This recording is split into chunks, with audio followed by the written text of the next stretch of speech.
Welcome to Future First Criminal Law's live stream video here. I am Zachary Divalbus, owner of Future First Criminal Law. This video is the second part of what we call the journey through the criminal justice system. This journey, as we're taking it yesterday, followed more of a flow chart, and this time I've created a template that allows us to see different stages of the criminal case, of a criminal process. This PDF that I have here will be available online. I do want to say it's not all inclusive. There's so much that goes into every criminal case, but this gives a big general outline of some of the big topics, some of the things that happen that most people are stressed about, worried about. And if you or loved ones going through a case in the felony Arizona criminal justice system, you definitely want to have a private lawyer, good representation to make sure that you don't have to understand the complexity of all this. This video is here to help give you an understanding, but it is not here to replace the fact that you need a good criminal defense lawyer. Sometimes that is not the one that is appointed to you, which means you have to go out and find them yourself. So hopefully this video allows you to get a little more of an understanding of what you're looking for, the type of questions maybe that you might be asking, and what you're going to see, at least from our perspective, that many people have asked about. So the journey through the criminal justice system, we want to first start off by saying every situation, every case is unique. Every case follows a similar process, but kind of moves in like a chessboard where we can move different pieces at different times to get hopefully the best results possible. Anyways, every case starts with the booking. So this is really after an arrest has been made or after an indictment, after the police have been involved in some sort of investigation, there's a booking. The booking is in our jail, at 4th Avenue Jail here in Maricopa County. It's the place where everyone gets processed for major felonies. Some of the lower level misdemeanors might go to the city court locations and the city court jails. But ultimately, if you're going to be facing felonies, you will then be transported to 4th Avenue Jail. This is where they get there with a handful of questions. Definitely don't take any drugs, any paraphernalia, any weapons into jail. That technically is a much worse, more serious crime at this point. This is the part where you'll be photographed, fingerprinted. They go through the standard questions, what's called a Form 4, where they fill out all kinds of little background on you. At this point, don't be uncooperative in the sense that you're fighting, swearing, punching a police officer, but you definitely have a right at this point to still be under oath to not speak with the police, to provide any kind of statement. Typically, most of this information here is just background information, so that way they can put you into the system so somebody can eventually find you and let you out of it. What we get into next is the post-arrest investigation. Once again, not an all-inclusive list here, but this is very important. Not a lot of people talk about this. This is the part where sometimes within your case, you may be facing this. This is where after you're arrested, there might be doing some follow-up investigations. So they might be putting you in a lineup. They might be getting handwriting samples and voice recordings. Yes, that is a real thing that the police are allowed to do. They're allowed to collect hair, saliva, a little more on the rare side, but it typically, it isn't going to happen, especially without our court orders. Not our standard type of case this early on, but I want you to be aware that this does come into play. Especially if you have a DUI case, whether you're at the city jail or the county jail, the 4th Ave. They're likely going to get you to try and do the blood test or a breathalyzer test. So understand that that's what we're talking about here as far as the post-arrest investigation goes. I will give one very small tip here when it comes to DUI cases. If they do ask for you to give your blood, you will have to give that blood, or else your license will automatically be suspended for 1 year. So that's one thing that you want to avoid. If you say, no, you can't have my blood, then what happens is they go and get a warrant, they hold you down, and they get your blood anyways.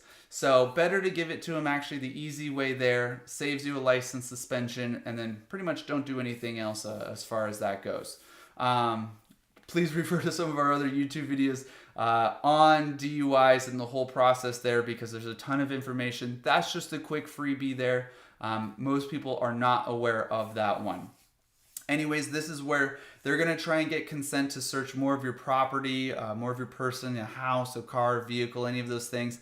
And then the last bullet point we have here is the interrogation. This is where they're going to give you Miranda 9 times out of 10. They're going to start asking more questions. They want to appear to be on your side. You're just there to fill in the blanks. Well, quite frankly, you're already arrested at the police station. This is really the time not to talk. Ask for a lawyer. Don't say anything until you do get a lawyer. Even if you can't get a lawyer to show up that day, that night, you don't have to say anything. It's better to solve it a week, months down the road than to say something that you can't undo to the police there.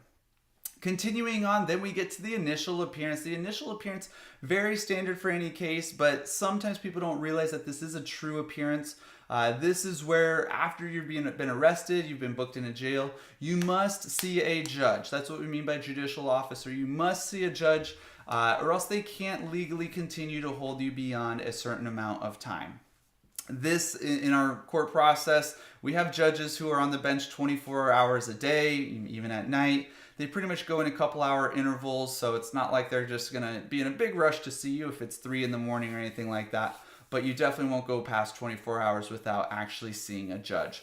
At this time, the judge goes only through a handful of things. So it's a very quick process, not the moment where you usually even get a defense attorney. There's usually not even a prosecutor there. You and a bunch of other people who got arrested during that day or that night. This is where the judges are going to basically, in a very quick and concise manner, tell you that these are the charges that you're facing. They'll give you a copy of it. They'll be on your release order. On part of that release order will be the notice of your rights, pretty much the right to remain silent, your right to counsel. Will also likely give you a public defender, or at least do a financial statement at that point saying that you are eligible for a public defender. Going down through the next steps of your case, you won't actually get a public defender right then and there.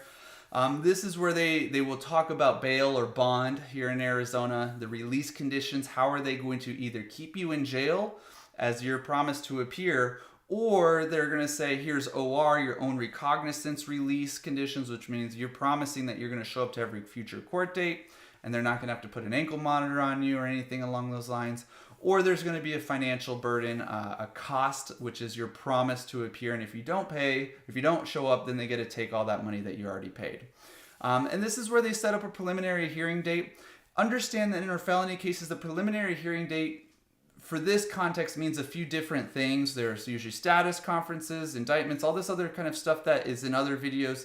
But ultimately, they're setting up the next court date. That's what's most important here as part of what the release conditions are, how you get let out of jail, and the fact that you have a future court date coming. One of the things that I did include in this that is important is on the misdemeanor side of things. You're going to be pleading not guilty. Very difficult still at this point to plead guilty. What typically happens is in the felony process here, and if you're charged with a misdemeanor, the judge technically is allowed to hear you say the word guilty and then could move on. Most of the times they'll boot you out of that system and they'll jump you into the justice court system anyways and just plead not guilty for you. But for sure, if it's a felony case, you're gonna be pled not guilty because they have to move you through the process here. This isn't your arraignment. This isn't a pretrial conference. This is purely what they call the initial appearance.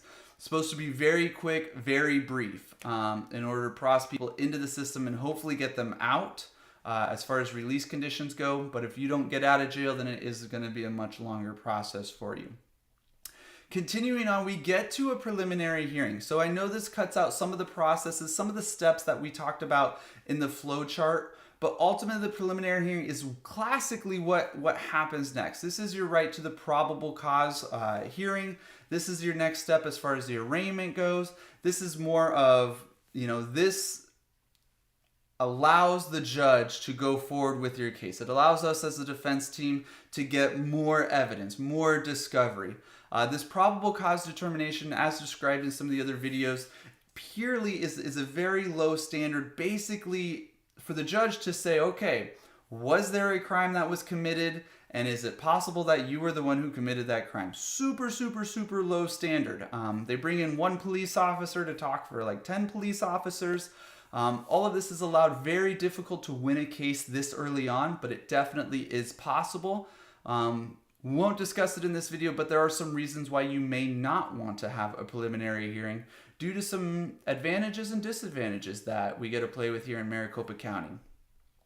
Continuing on, if there is no probable cause found, then great, your case will be dismissed, it goes away. Of course, there's statute of limitations. There's all kinds of different legal things that could come into play, which might bring up charges again.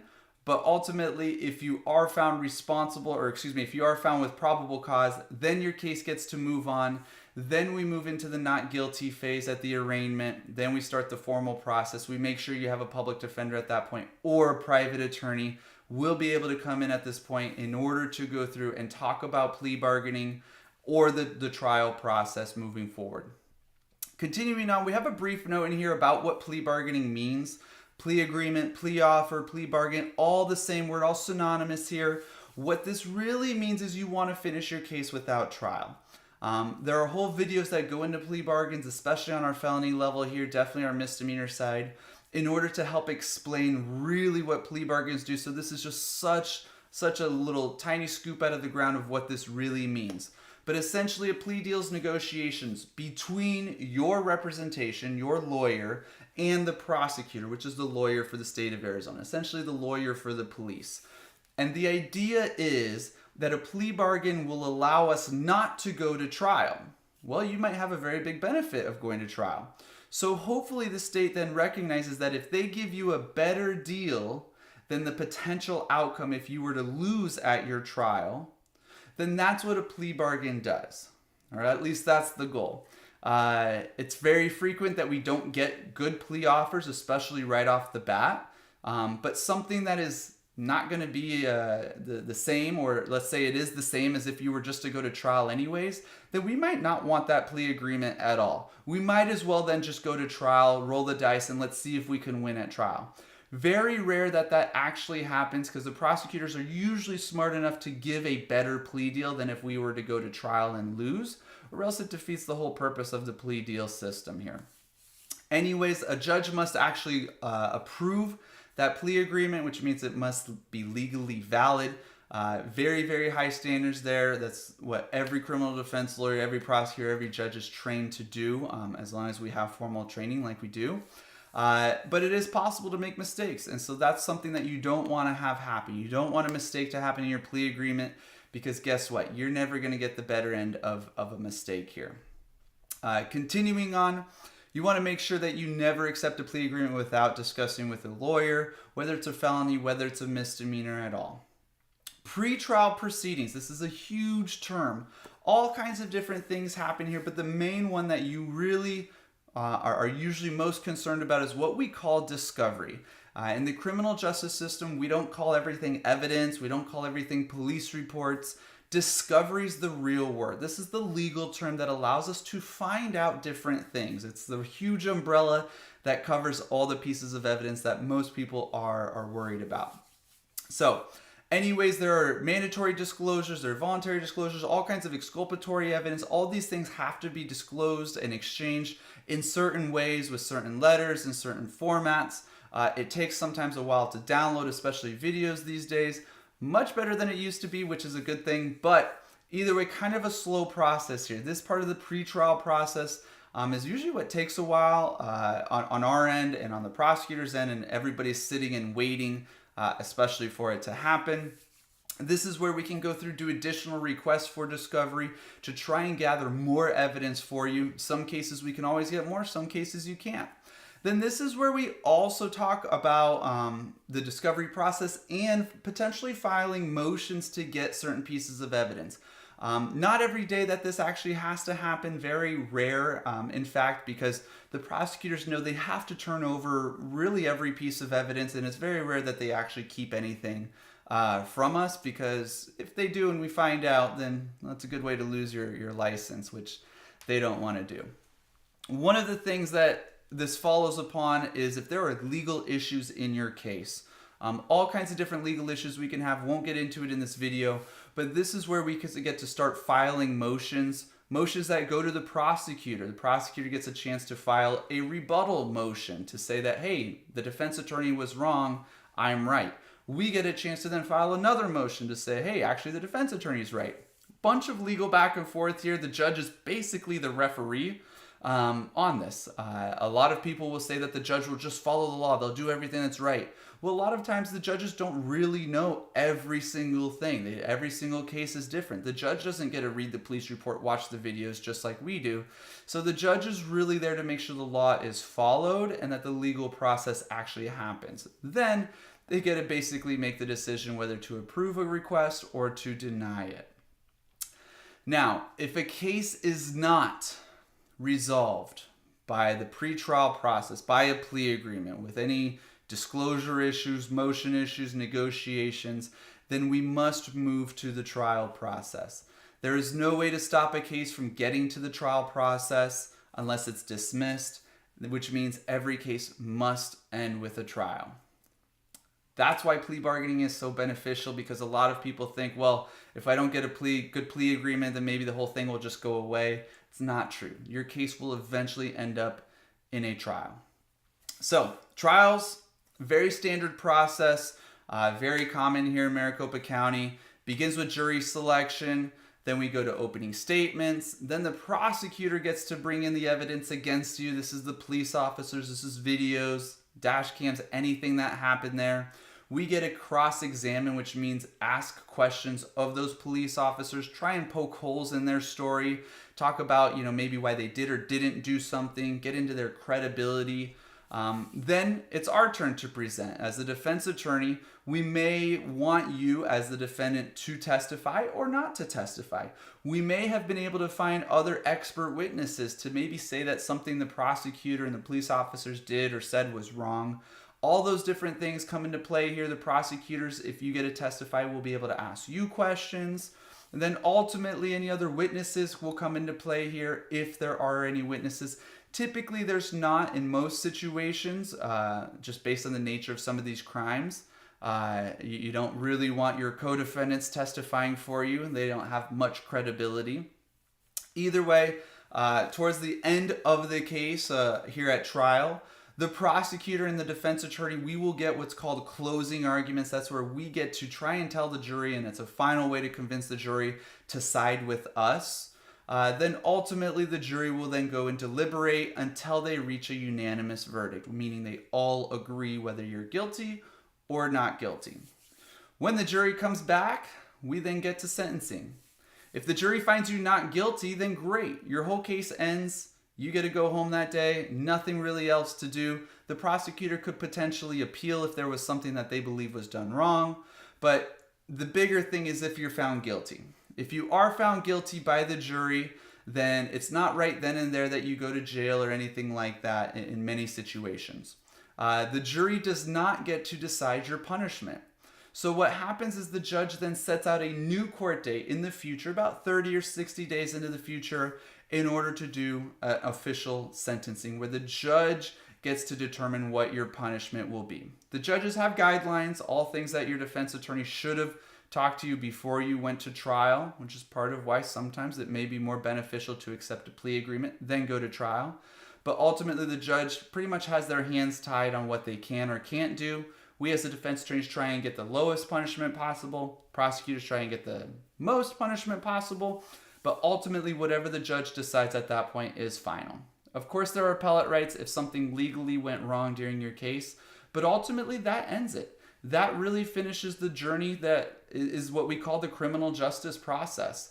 I know I went through this in a quick manner. There's a ton of information that this video did not cover. And so if you have any more questions, if you're confused about the processes, if there's something specific you want to know about, then please feel free to reach out to us. We're here to answer questions. We're here to represent you if you have a criminal case. You definitely should not in any way feel as if you don't trust your attorney. And we want to make sure that if you don't, then you can move over to us and we can help solve your case for you. Thank you very much, and we really hope you have a great rest of your day and you reach out with any questions you